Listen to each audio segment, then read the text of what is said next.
Assalamu alaikum dear students, I am Anjum Shafiq, your biology teacher for grade 10, and today I am going to discuss the artificial vegetative propagation. So let's move to the board. तो dear students, artificial vegetative propagation. तो vegetative propagation जैसे कि हम बात कर चुके हैं, it is the type of asexual method in which the vegetative parts are used to make the new plants. अगली नस्ल को बनाने के लिए, नेक्स्ट प्रोजेनी को बनाने के लिए वेजिटेटिव पार्ट्स जो है उनको इस्तेमाल किया जाता है for the formation of new plants. So dear students, vegetative parts कौन से थे? The stems, roots and the leaves.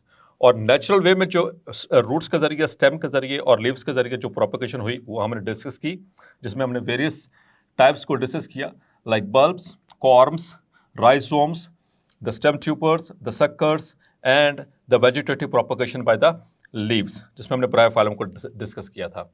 आज हम डिस्कस करने जा रहे हैं artificial vegetative propagation. So that is also a method of asexual reproduction, but it is not occurring in by nature.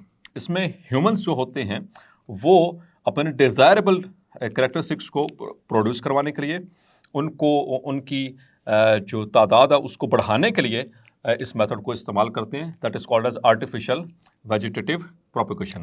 As in this method humans are directly interfering with this way of asexual reproduction, so that is the reason this is called as artificial vegetative propagation. So artificial vegetative propagation, the farmers and gardeners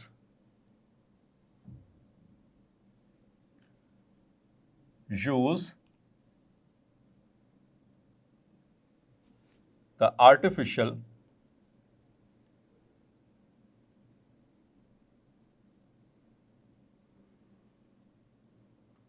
vegetative propagation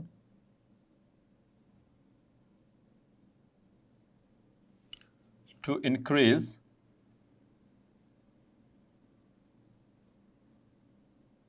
the stock of plants. Means के उनकी जो count है उसका ज़ख़ीरा बढ़ाने के लिए इस method को इस्तेमाल किया जाता है मुख्तलिफ तरह के प्लांट्स की. So there are two different methods by which the artificial vegetative propagation can be achieved.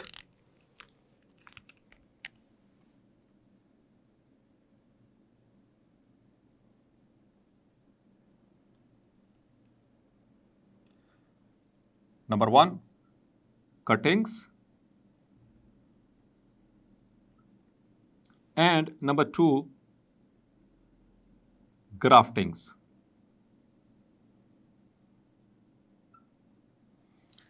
तो डियर स्टूडेंट्स, ये बहुत कॉमन मेथड है आर्टिफिशियल वेजिटेटिव प्रोपगेशन के एतबार से. इसको हम टर्न बाय टर्न डिस्कस करते हैं. So first of all the cuttings.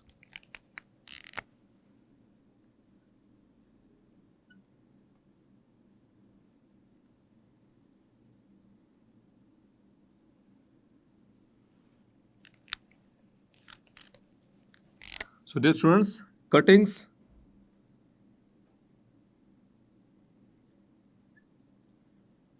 are mainly taken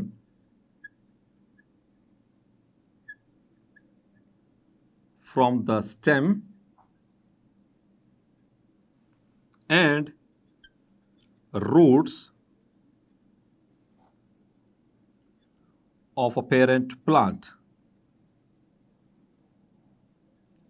तो जिस भी प्लांट की हम आर्टिफिशियल वेजिटेटिव प्रोपगेशन करने जा रहे हैं, तो कटिंग के मेथड में क्या किया जाता है कि उसके डिफरेंट पार्ट्स को कट किया जाता है छोटे छोटे हिस्सों के अंदर, फ्रैगमेंट्स के अंदर. लेकिन ये स्टूडेंट्स, यहाँ पर एक शर्त है, यहाँ पर एक कंडीशन है. वो कंडीशन क्या है पहले लिख लेता हूँ, फिर उसके बाद आपको एक्सप्लेन करता हूँ.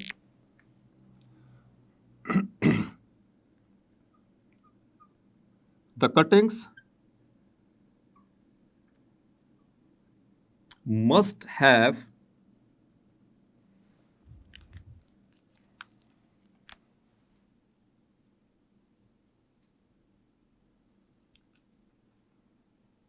meristematic tissue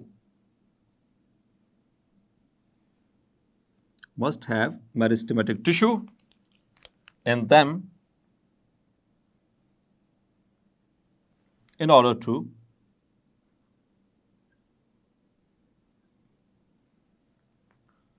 set proper growth. तो डियर स्टूडेंट्स, यहाँ पर एक जो कंडीशन लगाएगी that the cuttings must have meristematic tissue.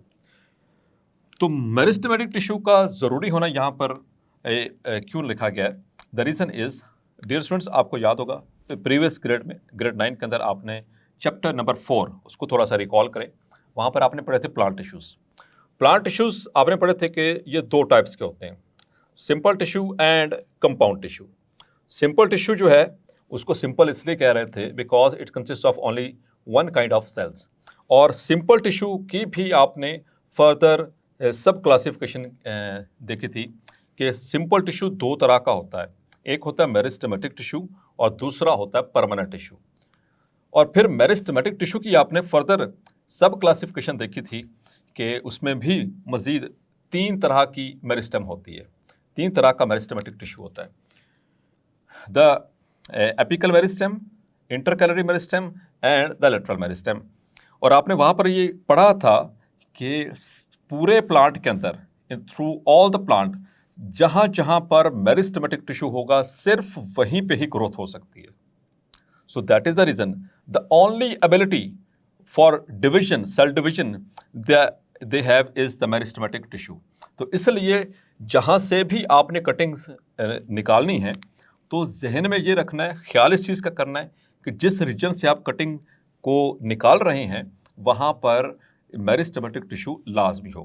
क्योंकि मेरिस्टेमेटिक टिश्यू की लोकेशन आपको पता है, या तो वो एपेक्स पे हो सकती है यानी कि टॉप के ऊपर, या वो लेटरल साइड्स पे हो सकती है जिसको हम लेटरल मेरिस्टेम कहते हैं, या फिर वो नोड्स के दरमियान जो थी दैट वाज इंटरकैलरी मेरिस्टेम, वहाँ पर हो सकती है मेरिस्टेम। तो उनको कटिंग्स जब हम कर रहे होंगे तो इस चीज़ का ख्याल करना है कि उनमें जहाँ से हमने उसको ग्रो करवाना है, उसको जिस कटिंग को, वहाँ पर मेरिस्टेमेटिक टिश्यू का होना बेहद ज़रूरी है। Once the cutting has the meristematic tissue, now it is easy for the plant to get the growth.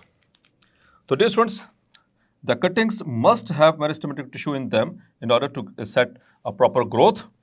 Now, if that were is cutting, if the cutting having meristematic tissue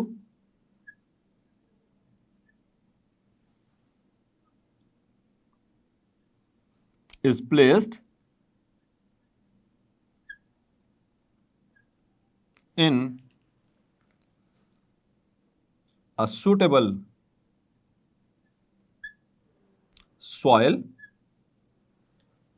with appropriate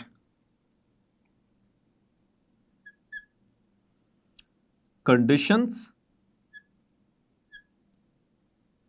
means like sunlight, उसमें sunlight का होना ज़रूरी है जहाँ पर भी आप वो कटिंग को लगा रहे हैं।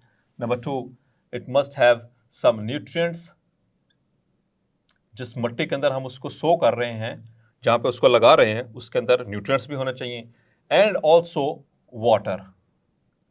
तो ये कुछ ऐसे फैक्टर्स हैं जिसके ऊपर उसकी ग्रोथ जो है वो डिपेंड करेगी।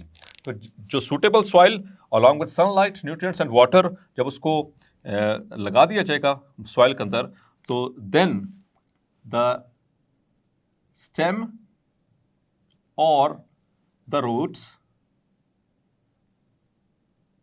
कटिंग, जो भी आपने स्टेम से ली या रूट से जो आपने कटिंग ली, ग्रोस, shoots and roots। तो जैसे उनके अंदर shoots और roots ग्रो होना शुरू हो जाएंगी, now the cutting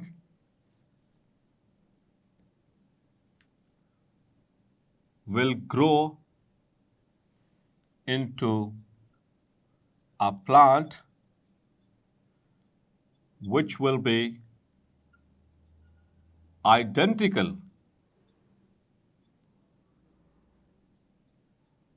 to the parent plant. जो पेरेंट प्लांट होगा, जहां से आपने कटिंग उतारी थी, रिमूव की थी, जहां से उस पार्ट को रिमूव किया था, स्टेम के पार्ट को या रूट के पार्ट को, तो जब वो ग्रो करना शुरू कर देगा, वो 100% यानी कि बिल्कुल आइडेंटिकल होगा अपने पेरेंट प्लांट के साथ। इसमें एग्जाम्पल्स हम याद रखेंगे, ये एमसीक्यूज पॉइंट ऑफ व्यू से इंपॉर्टेंट है। एग्जाम्पल्स आर द आईवी, इसी तरह से सम रोजेस, and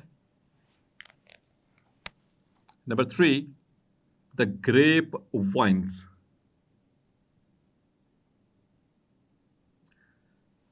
स्टूडेंट्स, ये एग्जाम्पल्स आपने याद रखनी है।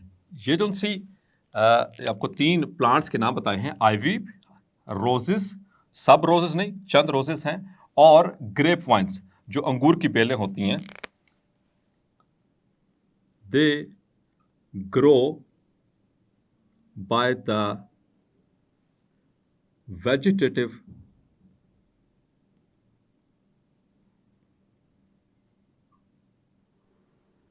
propagation using stem। ये चीज आपने याद रखनी है, इनकी स्टेम्स उतारी जाती हैं। तो मैंने आपको बताया था कि जो कटिंग्स हैं वो कहां कहां से ली जा सकती हैं, स्टेम से ली जा सकती है या फिर रूट से ली जा सकती हैं। इसी तरह से इसकी एक और मिसाल भी है स्टेम के एतबार से, शुगर केन, गन्ना जिसे हम कहते हैं, वो आपने देखा होगा इस तरह से, उसमें इस तरह जगह जगह के ऊपर नोड्स बने होते हैं। These are the points where intercalary meristem is present. ये lateral meristem,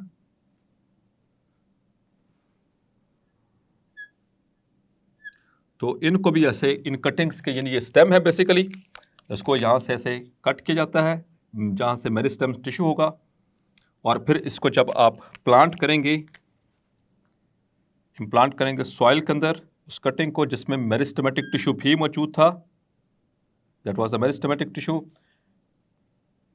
then this plant starts growing into the new adult plant which is identical to this the parent plant. इसी तरह से dear students, the sugar cane also grow by stem cuttings, और ये बहुत famous है। जितने भी किसान, जैसे जो भी इनका जो इन फसलों को उगाते हैं, वो इसी प्रोसेस के जरिए ये काम कर रहे होते हैं।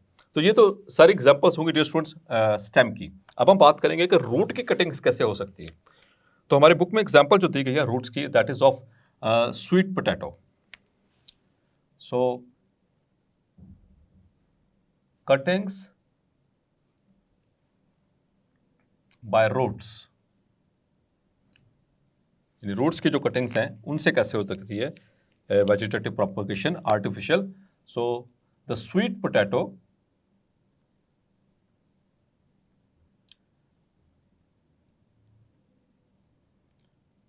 इसको हम उर्दू में शकरकंदी पे कहते हैं, ठीक है। So sweet potato is an enlarged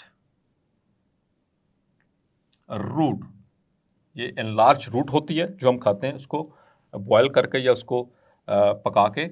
so it is an enlarge root, the farmers sow them in soil or sand. The sweet potato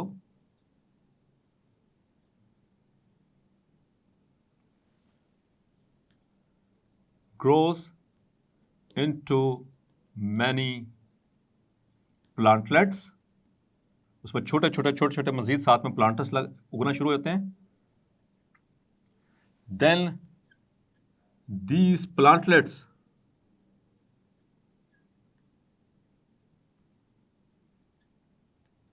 are sown into the fields and the plant grows, which is identical to the parent plant.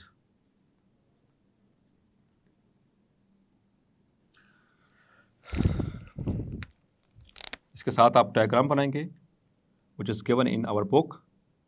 Here is a pot और उसके अंदर मौजूद है plant और यहाँ से आपने chop किया इसको इस जगह से, इसकी कटिंग बन गई. Now this cutting is sown into another pot having fertile soil and some nutrients like this.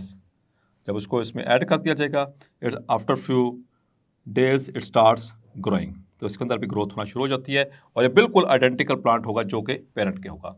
So this method is called as cuttings. So dear students, आज के लेक्चर में हमने कटिंग्स को डिटेल से डिस्कस किया. इसके जो एग्जांपल्स मैंने आपको बताई थी वो एमसीक्यूज पॉइंट ऑफ व्यू से बेहद इंपॉर्टेंट हैं और इसमें जो बेसिक क्राइटेरिया हमने डिस्कस किया था कि जो सूटेबल सॉइल होनी चाहिए, उसमें न्यूट्रिएंट्स होने चाहिए, सनलाइट होने चाहिए for the proper growth of the stem and the root cuttings. तो उसको भी जहन में आप रखिएगा. होपफुली आज का लेक्चर आपको क्लैरिफाई हो गया होगा. मिलते हैं नेक्स्ट लेक्चर में, ग्राफ्टिंग्स को डिस्कस करेंगे और उसके साथ डिस्कस करेंगे the advantages and disadvantages of artificial vegetative propagation. तब तक अपना ख्याल रखिएगा. अल्लाह हाफिज़.